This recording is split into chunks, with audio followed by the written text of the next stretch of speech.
I just found it inspiring. And here's Sidney Goodman. He's still alive. And as a painter, I looked at this drawing with great affection. Here's somebody who, in process, made the arms very light and the body very, very, very dark. It's impossible for that to be real. You couldn't have so much light on the arms and not have reflective light on the chest. But somehow he distorted the light, or for whatever reason.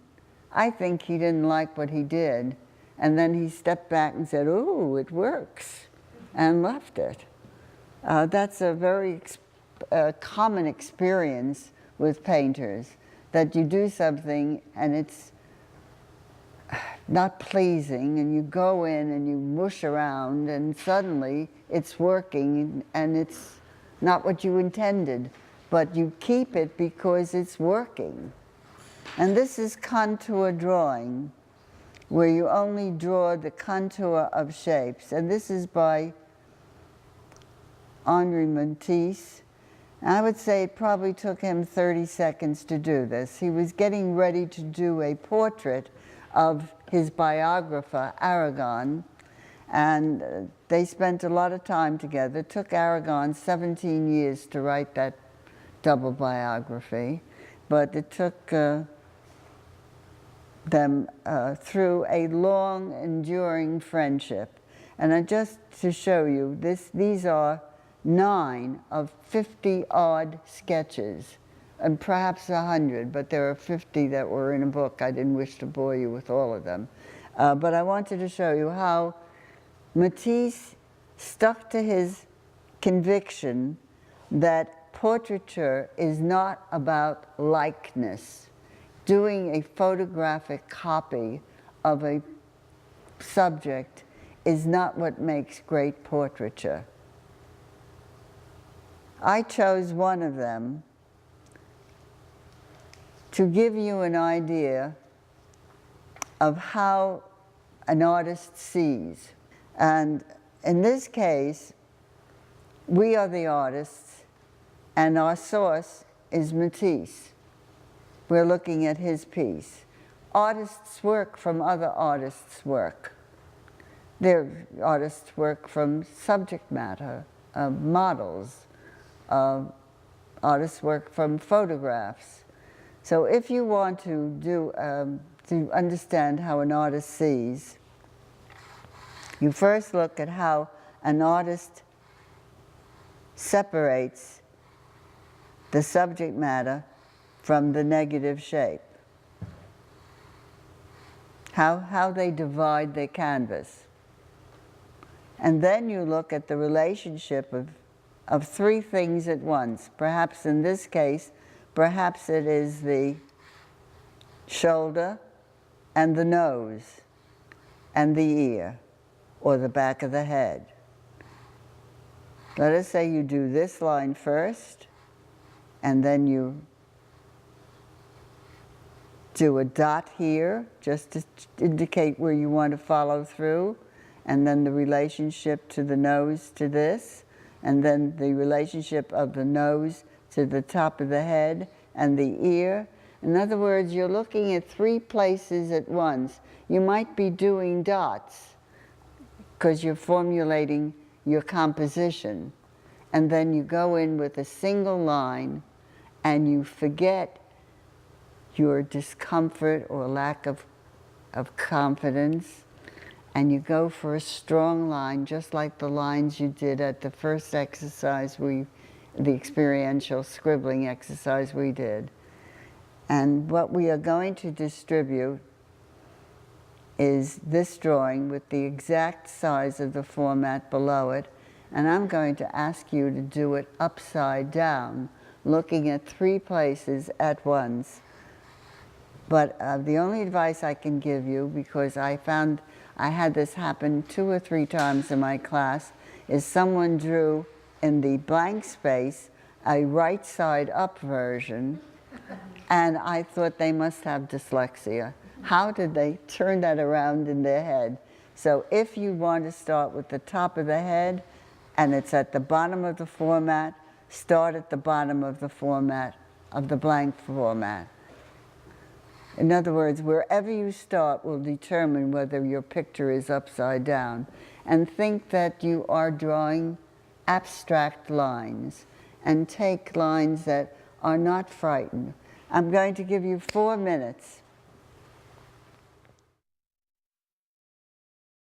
Okay.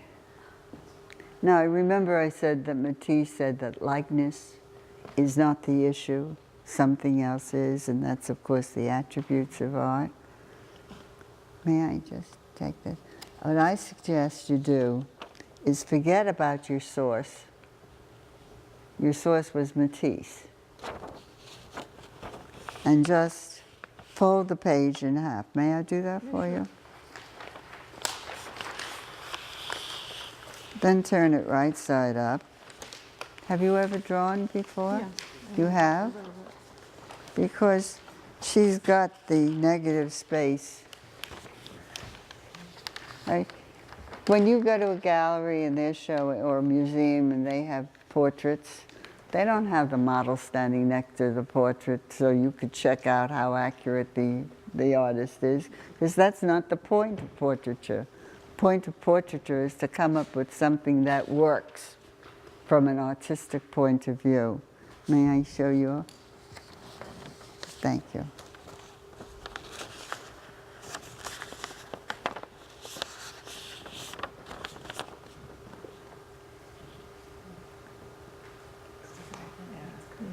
Okay. Just to show you how fantastic this experience. These are people who didn't draw at all. Look at the quality of the line. Look at this gorgeous line in here. Strong jaw. So either I'm a great teacher or you're a great student. They're both charming. They're fun. They're fun.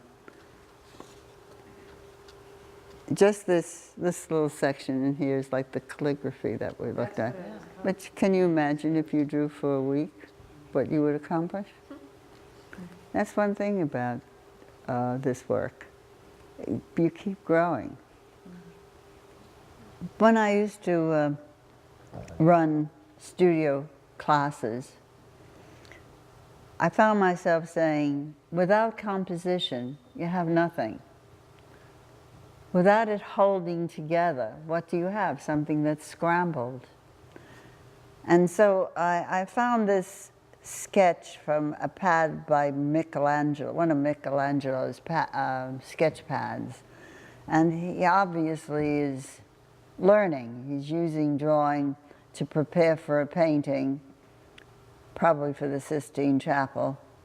And he's studying light. You can see one hand is in light and the other hand is in shadow.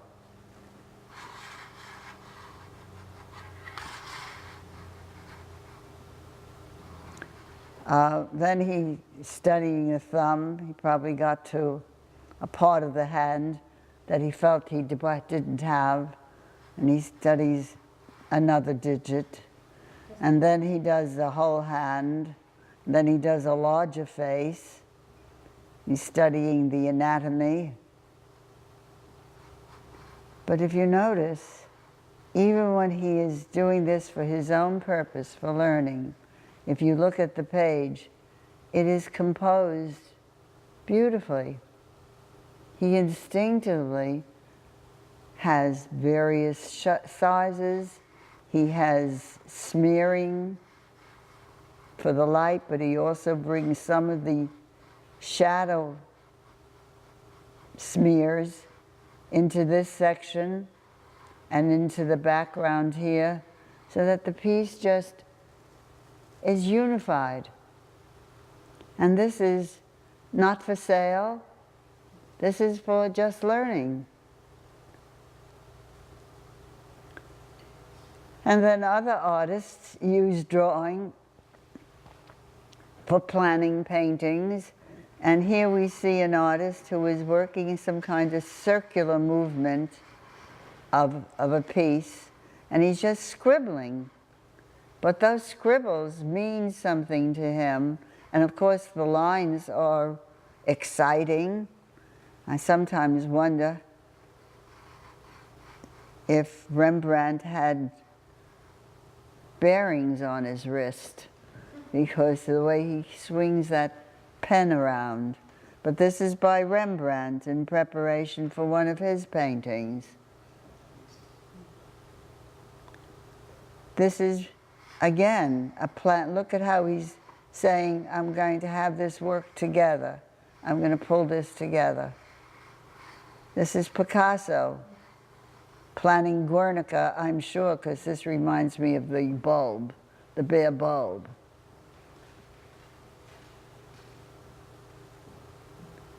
Here's a scribble by an architect, Frank Gehry, for the museum in Bilbao, Spain. I was lucky to see it there when it opened. He did this on stationery that he found in the hotel. He did it on napkins at restaurants. He sketched, gave his sketches to his staff, made up of architects. They would make models, and then he would determine, he would determine whether the size was right, whether it was in the right place. He would work from the models and then go back to sketching. He abandoned blueprints. He could hardly do blueprints when his building for that first sketch is the museum. There's the sketch. And with the work of architects that are accustomed to working for him, this is what they came up with.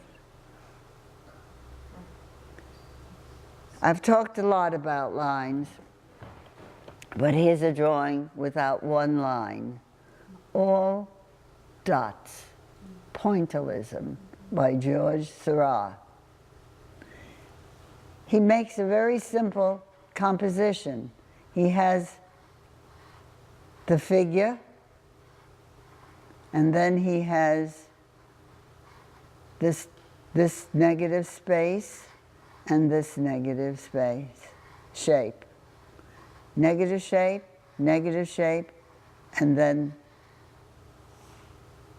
compositions don't have to be complicated. That's a complicated composition. This is a complicated composition, but you can have a simple composition and wonderful expression of light and shadow and mood. My favorite is this one, only because son of a gun got me really thinking, where was he when he did this? Was he sitting in the audience? Was he taking notes? Was he doing some sketching and then taking it home and doing it? Was he able to work in darkness?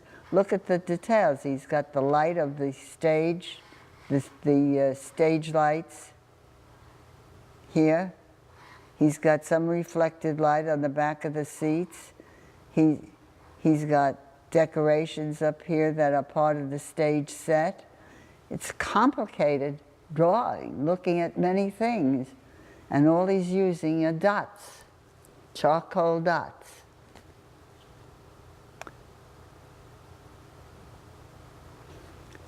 And how do artists work with drawings? Many artists, including Pablo Picasso, use drawing as a means to prepare for paintings. He got the inspiration from a postcard and African sculptures